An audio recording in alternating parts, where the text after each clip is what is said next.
Sejarah singkat Sunan Muria. Kisah Sunan Muria yang berdakwah melalui kesenian dan mengajar keterampilan gratis pada masyarakat. Sunan Muria adalah salah satu wali Songo yang dikenal dengan cara berdakwahnya yang unik, salah satunya dengan menggunakan metode kursus gratis. Sunan Muria adalah anak dari Sunan Kalijaga dengan pernikahannya dengan Dewi Saroh yang merupakan putri Syekh Maulana Ishaq. Nama Sunan Kalijaga mungkin sudah tidak asing lagi untuk sekian banyak orang. Beliau merupakan seorang wali Songo, yang berpengaruh dalam penyebaran Islam di Pulau Jawa. Beliau adalah wali Allah yang merupakan putra dari Adipati Tuban. Tidak jauh dari ayahnya, Sunan Muria juga memiliki pengaruh dalam penyebaran Islam di Pulau Jawa. Tidak diketahui secara pasti tahun kelahiran dari Sunan Muria, tapi dalam sejarah tercatat beliau wafat pada tahun 1551. Meski piawai berdakwah, Sunan Muria justru memilih untuk berdakwah di daerah-daerah pelosok ketimbang daerah perkotaan. Sunan Muria memiliki nama asli Raden Umar Said. Akan tetapi, ada juga yang menyebutnya dengan nama Raden Prawoto. Sunan Muria sejak kecil sudah tertarik untuk belajar agama. Saat beliau sudah beranjak remaja, Sunan Muria berguru pada Ki Ageng Ngerang bersama dengan Sunan Kudus dan Adipati Pathak. Nama Sunan Muria disematkan karena beliau berdakwah di daerah Gunung Muria. Oleh karena itu, nama Sunan Muria pun diberikan sebagai julukan dari masyarakat sekitar. Berikut ini beberapa fakta mengenai Sunan Muria semasa hidupnya, yaitu 1. Sunan Muria lebih suka tinggal di pedalaman. Ada satu hal unik yang dimiliki oleh Sunan Muria.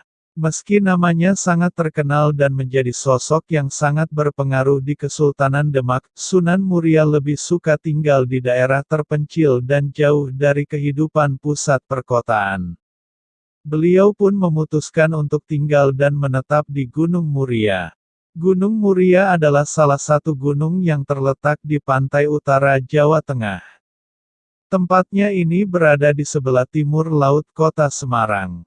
Gunung Muria masuk dalam 3 wilayah kabupaten, yaitu Kabupaten Kudus, Kabupaten Jepara dan Kabupaten Pati. Konon salah satu alasan mengapa beliau lebih memilih untuk berdakwah di pedalaman karena beliau merasa masyarakat di pelosok tidak mendapatkan pengetahuan tentang ajaran Islam. Ditambah lagi, kondisi ekonomi masyarakat di sana terbilang kurang mampu sehingga Sunan Muria ingin berdakwah sekaligus memajukan kehidupan ekonomi yang ada di sana. Meski pusat berdakwahnya adalah di Gunung Muria, pengaruh Sunan Muria sangat luas. Dakwahnya bahkan bisa mencapai daerah Jepara, Tayu, Juwana, dan di daerah sekitar Kudus. 2. Memodifikasi tradisi budaya Jawa lama. Masyarakat Jawa yang pada masa itu memiliki tradisi budaya yang sangat kental membuat ajaran Islam sulit diterima. Oleh karena itu, Sunan Muria yang memiliki toleransi tinggi pun memodifikasi tradisi lama Jawa kuno dengan ajaran Islam. Jadi, bisa dikatakan kalau Sunan Muria tidak berdakwah secara hitam putih. Beliau melakukan akulturasi budaya Jawa dengan ajaran Islam. Salah satu strateginya adalah dengan memodifikasi tradisi sesajen. Masyarakat Jawa yang pada masa itu kebanyakan adalah penganut agama Hindu, Buddha, dan animisme diajarkan untuk tidak lagi mempersembahkan makanan kepada roh leluhur, melainkan membagikan makanan kepada tetangga sekitar. Jadi, kalau ada orang yang punya hajat, maka ia bisa mengumpulkan tetangga dan mendoakan leluhur bersama-sama dengan cara Islam. Masyarakat setempat pada masa itu menamainya dengan tradisi kenduri. Tradisi ini sekarang lebih dikenal dengan nama kirim doa yang dilakukan sebelum bulan Ramadan, sebelum acara pernikahan, hingga sebelum melakukan acara besar lainnya.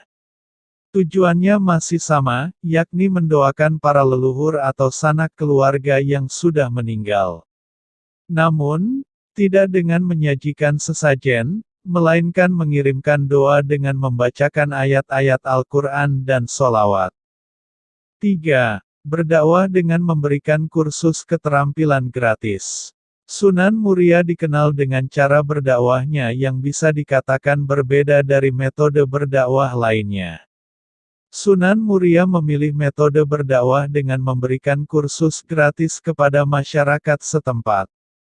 Diketahui kalau masyarakat yang tinggal di daerah pedalaman memiliki pengetahuan dan keterampilan yang kurang. Beliau kemudian menggelar kursus keterampilan yang khusus diselenggarakan bagi para petani, pedagang, pelaut, dan nelayan.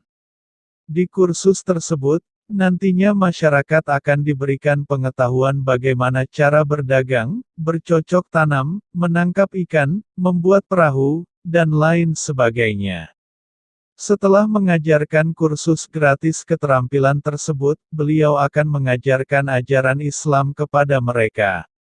Dengan membangun kepercayaan dari masyarakat, Sunan Muria bisa lebih mudah untuk menyebarkan agama Islam di sana.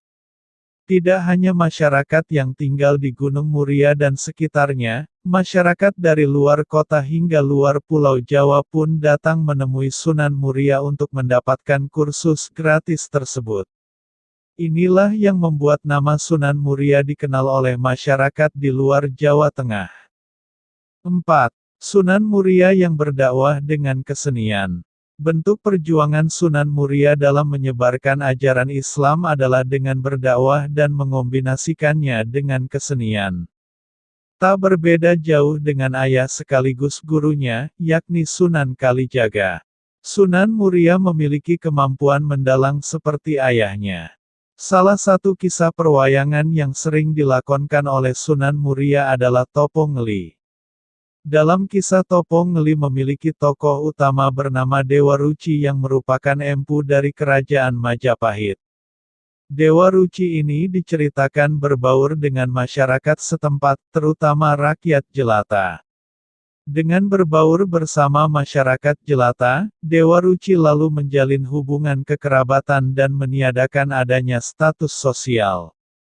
Sebenarnya, tokoh Dewa Ruci ini mencerminkan kepribadian Sunan Muria karena beliau juga sama-sama memiliki sifat yang sama yakni suka membantu masyarakat.